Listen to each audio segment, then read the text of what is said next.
All right, thanks everyone for coming today. My name's James Norquay. Today I'm going to be talking about content, social, SEO. There's a bit of everything in this presentation. It's a merged presentation from SMX this year, where I was presenting on social and SEO and content in how it affects SEO rank. So basically, just a quick overview of my background. In 2004 to 2008, I founded a successful network of content sites. They were primarily targeting the US market. We had about 20 million uniques to those sites, and I eventually sold them off back in 2008. Then I decided it was time to get into the corporate world, so I went and got a job at Columbus Search. I started the SEO team with Peter down the front. So we grew that to a pretty decent team. And when I left there, I was working, at the same time actually, I was working at Virgin Mobile. I headed up the SEO activity for that client as well. And then probably 2013, I left and started my own company called Prosperity Media. And we've been working with a huge range of different clients, mainly mid to large size businesses, to really help them get their SEO, content, and pretty much anything else they require. Just a few quick graphs of some recent success. As the presentation was called, growing traffic by millions. So this is just one client in the education space where they're in the US and Australia, where we totally lifted their traffic. That's another client recently. And this was a client in the US market that recently sold their business to TripAdvisor. So basically, if people say SEO is dead, they clearly don't know what they're talking about, because all this traffic right here is all SEO and organic traffic. So clearly there's millions of dollars still to be made from SEO traffic if you know what you're doing. But that being said, a lot of people have been getting hit hard. This was seo.com.au. It's a website that actually went into liquidation, and they sold the domain name for only about, I think it was $32,000. It was quite cheap. So as you can see, this website got hit heavily by a penalty. And that's what can happen. If you get the wrong people doing your SEO, you can get hit heavily with a penalty, and it can result in you having to sell your business or liquidate your assets. And we see that happen in the Australian market at the moment. Okay, so usually budget can be an issue with some clients. You'll see a competitor in a specific market that will just throw hundreds of thousands of dollars at SEO and content marketing, and this could be your business down here where you feel, okay, we've got to be a bit more creative with our spend. So what are some really top level factors for SEO? I mean, with any project, when you're working with a large business, there's always going to be the initial kickoff phase where you've got legal, planning, research, content creation, sign off, before you actually see the results. If you're working with a medium level business, you can kind of wipe out this first phase, because you don't have to worry about legal, you don't have to worry about getting 10 people to check things off. So this is mainly a framework for large businesses. I mean, it's really advisable that all businesses get involved with a content calendar, just so you can plan activity throughout the year. This was just a really top level one from Google. Basically, it's advisable to build something that fits with your business's needs. Another one, basically always be looking for negative SEO attacks. It's happening in the Australian market right now. This was a client in the education space as well. Basically, as you can see, in the last, they're actually a large affiliate. In the last month, they were hit with 12,000 root domain links, all exact match anchor text. So definitely get onto a tool called Ahrefs right there, because you want to be checking your link profile on a daily basis if you're really paranoid, or weekly basis, just to see if anyone's hitting your site with negative SEO, because it is happening. Competitors in competitive niches will do anything to wipe you out, and it can definitely have an impact. We've seen that happen. But the thing is, if you're a large business, it probably won't have the same impact if you're a SME. So definitely be monitoring what's happening with your link profile. Ensure that you disavow all web spam. So a lot of people, they should be definitely building disavow links based on what low quality spam's coming through. So you can easily export all these low quality links definitely use Ahrefs. Don't waste your time with Open Site Explorer from Moz. It's just too slow in terms of index updates. They take about, it's like a 30 to 60 day index update on that tool, so it's very slow. Definitely get onto Ahrefs. It's one of the best ones out there in the market. As I said, build a disavow. We'll send these presentations around to everyone that's here today, so you can click on the links. If you don't know how to build a disavow file, there's some information here from Google, or definitely get someone that's got some experience when you're building a disavow, because once you deal with competitive niches, you can get a 10,000 root domain disavow file. And I've seen companies just throw that task off to an intern, and their traffic's it's died off, and then they've said, oh, we've lost all this traffic. And then we say, well, check out your disavow file. And then someone's come in and they've added 500 great links. This is a disaster. And actually, we were talking to a director of a company, and he just went crazy. He said this past web development agency that had gone through and they'd basically just butchered his disavow file. His traffic had plummeted, and these guys were spending decent money on SEO. So definitely disavow is a big one, but get it right. HTTPS, this is new, or relatively new. I mean, HTTPS has been around for a long time, but this year Google's came out and they've said, if your website is on HTTPS, we will give you a slight bonus in traffic. And I think back in May, we did some testing with a marketplace client. We moved 2 million pages to HTTPS. It did have a decent increase in traffic for that specific client. But the thing about HTTPS, it can slow down the site. But definitely it's worth testing if you've got a transactional-based site. If you've got a small business website, it's probably a waste of time, but I've seen people moving sites that are under 100 pages to HTTPS, so definitely check it out. Always follow Google updates. I mean, in the last week, Google rolled out a Penguin update. So this was basically just a refresh, and it was a slow update. So the first place they actually mentioned this from an official source was on Google+. So always follow decent Googlers on there. And always review sites like Search Engine Land, because usually they'll be pretty quick to update the market with what's happening. Okay, now I'm basically just going to go through and just show some really good content marketing and link building campaigns that have worked for past clients. So there's things in here that can fit for any budget, from small to large. It's mainly about creativity and time. Firstly, just want to go over this one. This is a great one just to show that link building is still very important. If anyone says link building's dead, or they don't do link building at their agency, or they're doing something else, they're probably not really working in competitive markets, because if you review Search Metrics ranking factors, they go through and they show you the top ranking factors from their analysis of thousands and thousands of different markets. And link building and backlinks are still the highest ranking factors overall. So definitely check out this Search Metrics ranking review, because it's very interesting.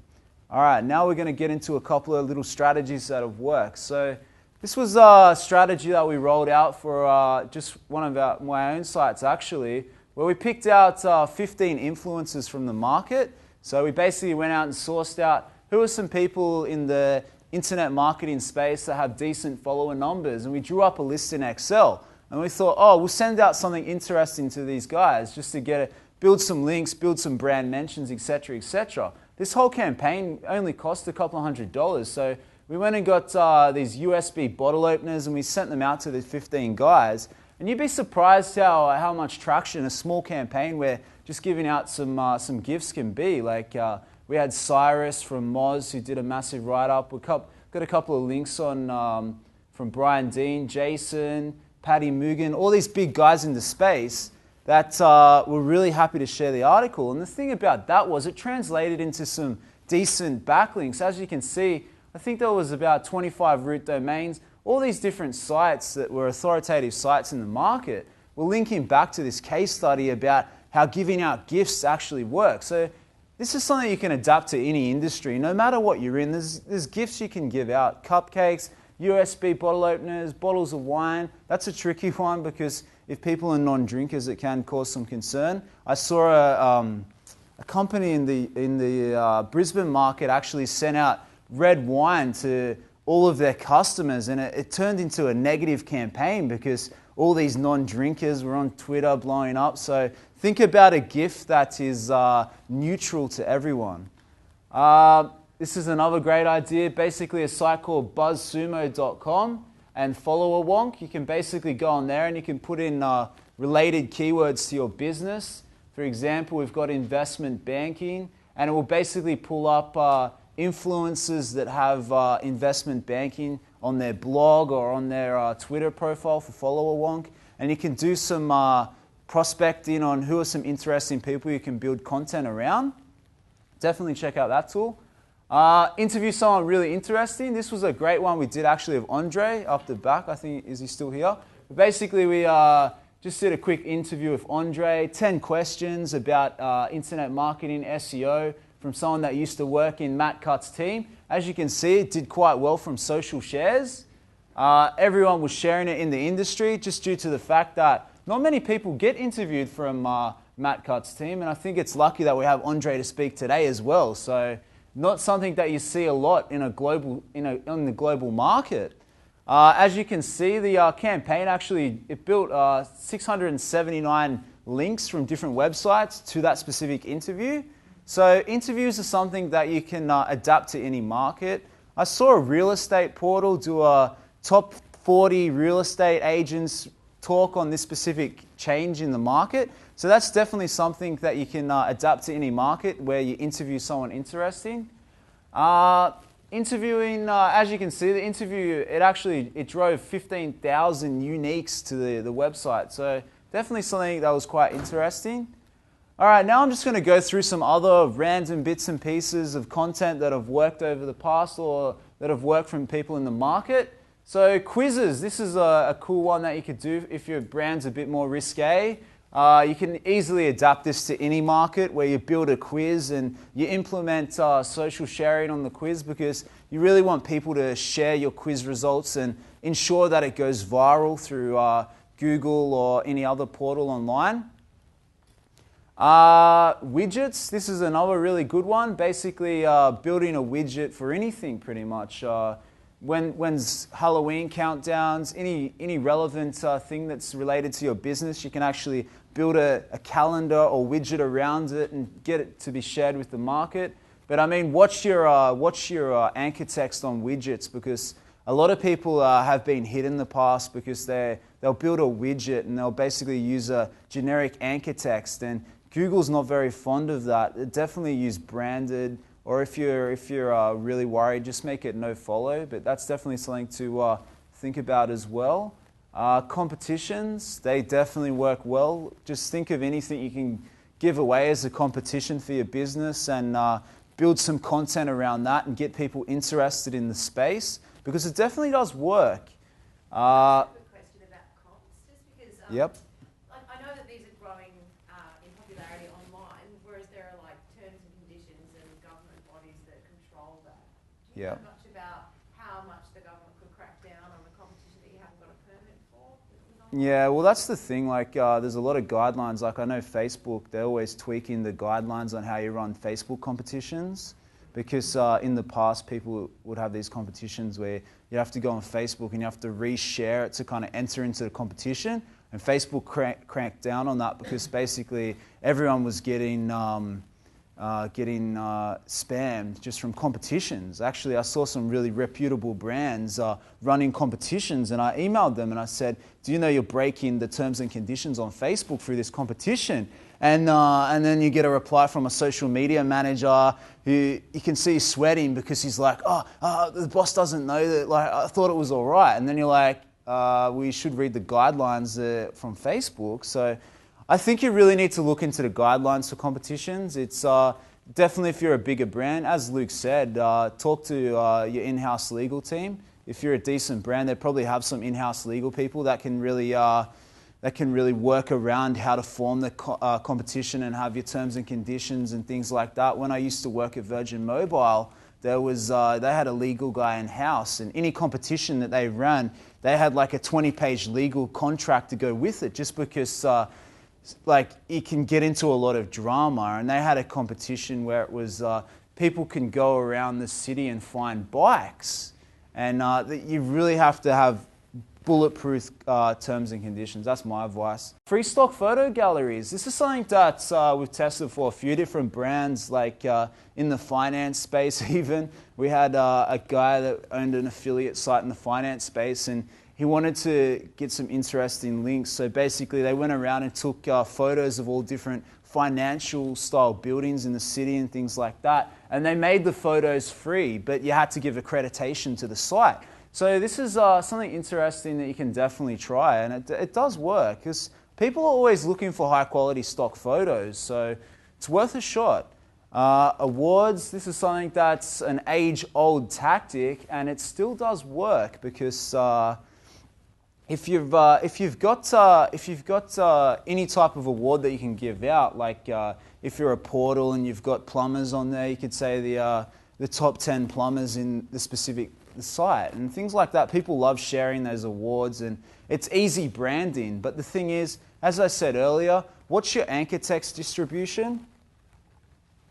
Because if you're too spammy with generic anchor text, Google has been known to crack down on that. Even some big players in the US were hit hard for that. Infographics, they still work, but you need to be interesting about it.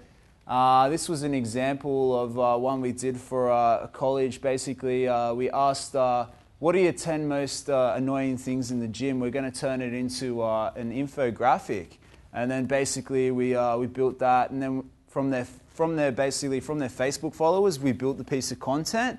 And then when that content was released, we kind of put it out to the followers again and said, everyone, thanks for your answers. The content is now here. And everyone was so happy because they felt like they were part of a wider kind of scheme. And as you can see, it actually it drove some decent links. People were happy to share it. We syndicated it through some decent fitness portals and things like that. So it definitely did get a bit of traction. Pinterest is still doing very well. If you're in the food niche or anything like that, even fitness on Pinterest, it works very well. This was an example of a client that we were doing in the diet space. Basically, they were just sharing high quality photos that they'd been taking through Pinterest and linking it back to their site. And in the space of 6 months, they drove 200,000 uniques to the site. So this is a US AU site. And as you can see, it definitely works. You just need to get involved with it and have a presence on there. Getting traffic from Reddit, it still definitely works, but you need to have the right type of content.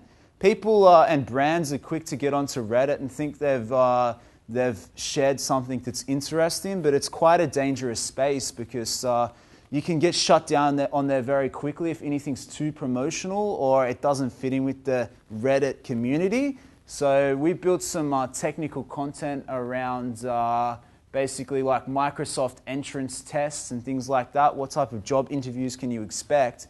And it drove 15,000 uniques to the site and generated a whole bunch of technical backlinks just through an interesting piece of content that the Reddit community liked. As we also said with the follower wonk and tools like that earlier, and BuzzSumo, we built a nice little ego bait piece of content. So basically the top 10 Twitter users in the finance space. And we basically tried to reach out to guys like David Koch and Alan Koa, but they weren't really responsive. It was interesting. People in the middle of the list and the bottom of the list that were like mortgage brokers and they had a decent Twitter following, they were really excited about the list. One person actually put a PR release out about being included on this piece of content. So silly things like this can definitely work from a link building and content marketing point of view. Don't be afraid to share interesting and random things like sites like Viral Nova does. So I mean, a lot of sites have really just been resharing content like crazy, like in the radio space, but if it's relevant in some way to your brand, this was for a beauty client. Basically, we shared a nice little image of this wall that had a hedge on it that looked like someone was doing their hair, and it had like 100,000 impressions. So small things like this can have a big impact to the brand. Get involved with social branded profiles. So these are still quite interesting from a brand point of view, just because a lot of them rank so well for branded terms. And sites like Crunchbase, if you're a startup, you can easily get involved with that. I mean, About Me, there's so many different sites out there. You can build a startup kind of profile. They're still relevant and they're not spammy, because a lot of decent businesses get on there. And they have an editorial process as well, so it's worthwhile checking out. Definitely get involved with like deal websites. If you're a brand that has any promotions, there's a lot of sites like OzBargain, Retail Me Not. You can drive like 1,000 unique visitors in one day from a site like OzBargain to your website. So definitely check it out and get involved with niche-specific sites. Anyone in the fashion space, check out emerging sites always. Polyvore, ImageFave, just they're great for branding and generating traffic. So if anyone's in fashion, worth checking out. Old school sites like Whirlpool, a lot of people hate Whirlpool, but there's still a lot of opportunity from a branding point of view. I mean, Whirlpool ranks so well for so many different long tail terms, like buy sunglasses online, any type of commercial term that's got buying attached to it or reviews. Whirlpool probably has some type of presence for those keywords. So definitely check it out and get involved. You can do it from a branded point of view, or you can do it from an employee point of view. Don't get in there and spam, because they'll be pretty quick to delete you. Even Quora, there's a lot of opportunity on Quora for answering relevant questions to your business, building links, getting branded presence. Definitely get involved with markup of all types. Schema markup, open graph tags, Facebook, Twitter markup. You'd be surprised how many businesses just forget this stuff, but it's very credible, because if anyone shares your content on Facebook or on Twitter and they basically, your website isn't marked up, it can come up very jumbled up and look quite unprofessional. So little things like this definitely count. And here's a great tool to do all this, smo.noam.com. You can put in your website and it will tell you, is it marked up on Facebook, Google, LinkedIn, Twitter, standard SEO, geo, semantic? So check out that tool, because it's got a lot of great tips on there. Social buttons. Get involved with social buttons. You'd be surprised how many brands like to edit their social buttons so they look nice or they fit in with the color scheme. It seems a bit idiotic some of the time, because you really want to try and keep users sticky and convert them on the site. So use one-touch social buttons, click to like, click to follow, click to +1. Because if you take users off-site, from your website to Facebook, they can easily convert with another brand through Facebook ads or Twitter ads or wherever else. So try and keep them sticky on your site. I mean, Kogan does a good job of that. Where do people actually share content? This is another one. People are usually quick to say, oh, I'm getting involved on 50 different social sites. Where should I spend my time? Where are the users actually on? So, I mean, this was some data out of the US. It could be a little bit different in Australia just due to some usage patterns. But according to the data, where do people actually share content? Facebook, 50%, Twitter, 24%, Pinterest, 16%, LinkedIn. Of course, this is niche specific. I think this was like a general piece of research. When you have B2B content, it's probably going to be more shared on Google Plus or LinkedIn or even some niche forums. But for the general style content, B2C, this was the data they had. Additional sharing ideas. I mean, you can give discounts if people share. If you're an e-commerce site, you can say 5% discount if you share it on Twitter. It's a bit grey hat, but some sites do it. Also, just getting upgrades for different things, connecting on Twitter, Facebook, etc., getting an upgrade. Think about campaigns like this. They definitely do work. Don't be afraid to ask people to share stuff. You'd be surprised how many emails I get just from random people in the industry.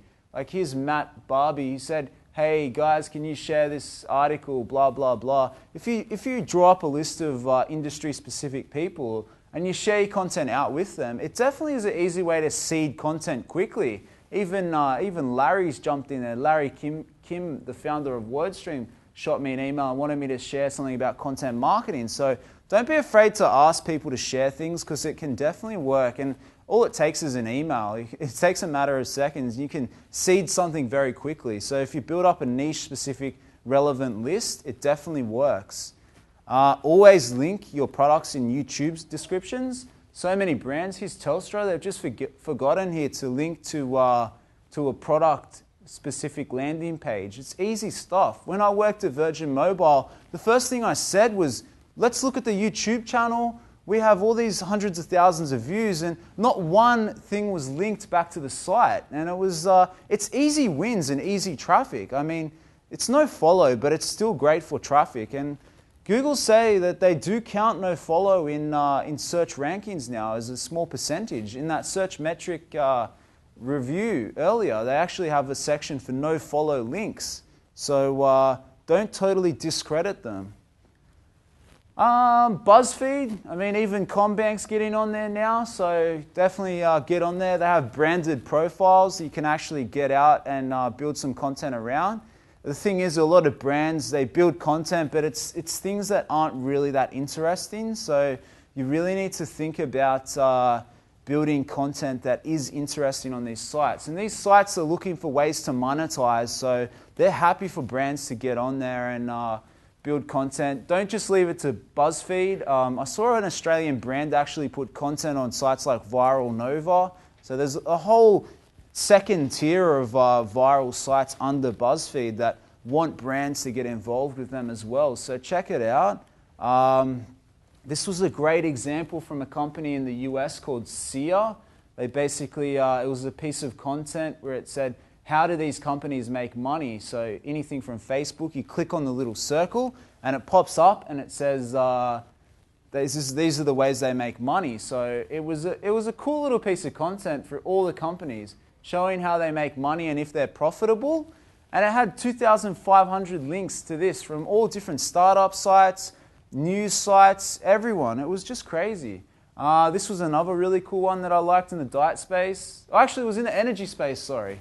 It was an energy-related site, but it said how many cups of caffeine, how many cups of coffee do you need before it will actually kill you?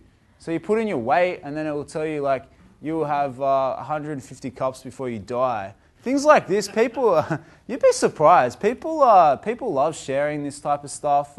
It had 1,800 links to that content asset. So just getting a bit creative. And I mean, you're not going to be able to do this for a super conservative brand, but most brands that are willing to go a bit edgy, they'll be happy to do something like that. Like if I was still at Virgin Mobile and I said, let's do this, they'd be like, how quick can we get it rolled out?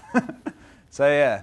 This was another one from Swissatel. Basically, it was like a list of etiquette around the world. So you would click on all the different countries in the map and it showed you what is acceptable to do in these countries and things like that. I mean, it got a lot of shares and people always love these types of guides when they're traveling. So definitely an interesting one, that. Always share content on SlideShare. I mean, you'd be surprised how many visits you can get from SlideShare. I just chuck up an article about SEO is not dead or effective in-house SEO strategies, and in a couple of months they get 10,000 views because SlideShare ranks so well in Google. So definitely as a second tier kind of site, you can easily use it to generate some quality links back to your site. I mean, making the annual report sexy. This is something that Airbnb did. They actually turned their annual report into a HTML5 graphic. So it was very interesting. Not many brands would ever consider doing something like this, but definitely worked. A lot of people were linking to this to just say, this is the coolest annual report ever. And I was like, it's pretty cool. Visualizing data sets. This was another one, basically a finance style site. They had a visualization of US debt and all different things like gold, fiscal currency, silver, just all silly things. But people love sharing this type of stuff. It had like 1,300 links back to it. Further to that, BBC did one where they actually said, where's the Eurozone debt going? So it was like a graphic that you could actually zoom in and see who has all the debt. So that was another cool one. Weekly roundups of content. This is so easy to do, and it's easy to build relationships. A lot of big sites in the UK, every week they have like a roundup of the top 10 articles for the last week. You can do this in any industry, and it's an easy way to kind of give back a few links and build a relationship, because if you want to contact a site, you can say, oh, you were featured in our last week's weekly roundup. We'd be interested to do a blog post on your site or whatever. And people are more inclined to say yes when you've already given them something. So you can say, oh, it's been out to 10,000 people on our email list. Finally, any cool content marketing tools. TrueSocialMetrics.com. This is a cool one. You can do all types of visualizations of data. Get Littlebird. So Littlebird, it's a similar tool to Follow Along. It's just bit more deeper data. Pay with a tweet. This was one that Peter loves. It's basically if you want someone to download content, they actually have to tweet before they can download the content. So it's definitely a cool one. Pay with a like. Once again, you've always got to check terms and conditions because they're always changing. 1 month this can be okay, and the next month Google or Facebook can go and change the terms and conditions and say anyone that is using pay with a like, we're going to disable your Facebook page. So definitely check the terms and conditions. And when we gave this presentation a month or two ago, it was okay. So definitely check up on it always. Look for international targeting. We work with another company in our office. Basically, they do Chinese marketing to social media sites overseas. So Weibo, WeChat, all these different Chinese social media sites that are out there. There's something like 800,000 to 1 million Chinese consumers in Australia right now that are using these sites. So these are the type of sites that these guys are targeting, and it's really interesting stuff. So definitely don't just limit yourself to the general sites if you're a broader kind of site. Make content so good that people want to steal it. Flight Fox got into a lot of drama in the last week because they ripped the Nomad List site completely. They pretty much ripped it word for word and did a couple of small tweaks. There was a lot of back and forth and people saying that they changed things and they added in more functionality, but it was a pretty clear rip and they didn't give any accreditation. And there was a lot of backlash on social for that brand. So, if someone's going to steal your content, ask them to link back to it. When we were once again at Virgin Mobile, one thing that we always did was look for people that were stealing our content, and then rather than send them a threatening legal letter, we said, oh, it's fine for you to leave that content as long as you link back to this landing page. And actually one guy in Morocco, he'd ripped 140 Virgin Mobile videos, and we said, hey Ali, we love that you're such a fan of the brand.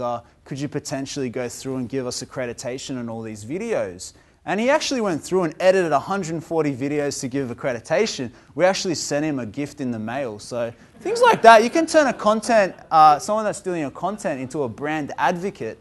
It's crazy, but that was funny, that one. This is another cool thing because you can just chuck in any competitor to see what type of on-page social shares they're getting. So likes, shares, comments, gives you a total.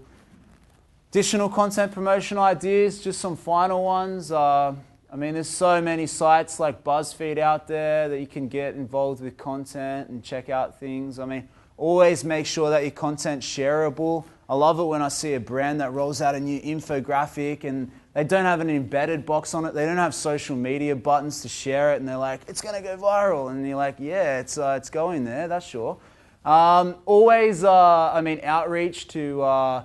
if you're going to send a piece of content out, don't be afraid to go in-house before you share content. So don't be afraid to send an email out to everyone in the company that you like and say, hey, can you share this? Because sharing things with your friends and colleagues can be an easy way to kick things off for a very low cost. I mean, if you want to be a bit more corporate, you can use paid stumbles, Facebook ads to promote content marketing, Twitter ads now. Anyone in Australia can do Twitter ads in the last month.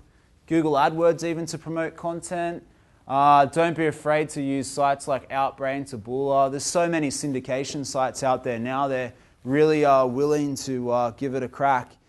Finally, just some final words from Matt Cutts. I like this little graphic to kind of end the presentation on. The object is not to make your links natural. The object is that your links are natural. So it's kind of like a play on words. Always when you're doing SEO work, make it as natural as possible, because if it's too spammy and too generic, you're probably going to get hit. It's just a matter of time. And then finally, that's that. Thank you. There's our number, email, everything. Are there any questions?